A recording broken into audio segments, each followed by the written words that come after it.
Steven Bartlett বিশ্বাস করেন যে কেউ চাইলে কিছু টেকনিক অবলম্বন করলে সফল হতে পারে।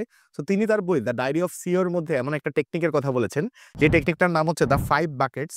তো সেখানে তিনি বলছেন যে মূলত 5টা বাকেট আছে, এই 5টা বাকেট ফিল করতে পারলে আসলে যে কেউই কিন্তু সফল হতে পারবে।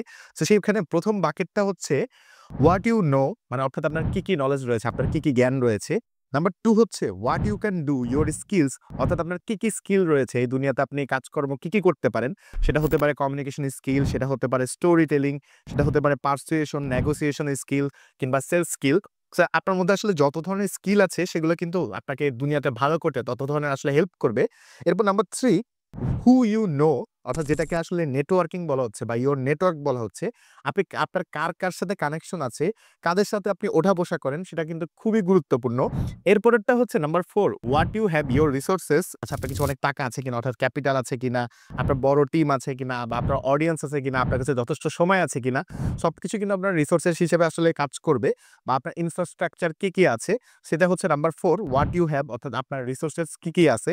এরপরে number 5, what the world things of you, অর্থাৎ আপনার ব্যাপারে সারা পৃথিবী কি চিন্তা করে, আপনার রেপুটেশনটা কি, অর্থাৎ আপনার আসলে কেমন ব্র্যান্ডিং আছে, বা অন্যরা আপনাকে কি ভাবে। বিশেষ করে সমাজে যারা সফল বা প্রতিষ্ঠিত তারা আপনাকে নিয়ে কি ভাবে সেটা কিন্তু খুব গুরুত্বপূর্ণ। সো তিনি আসলে বলছেন যে, যেমন আপনি যদি ইলন মাস্কের দিকে খেয়াল করেন, তিনি কিন্তু এই 5টা বাকিটে ফিল করেছেন। তো আপনি যদি দুনিয়াবী সফলতা পেতে চান কিংবা দুনিয়াতে ভালো করতে চান, তাহলে কিন্তু আপনি এই দ্য 5 বাকেটস এর থিওরিটা আসলে ফলো করতে পারেন। আর হ্যাঁ, আপনি যদি এই বইটা নিয়ে বিস্তারিত আলাপ শুনতে চান, সেটাও কিন্তু কমেন্টে আমাদেরকে জানাতে পারেন।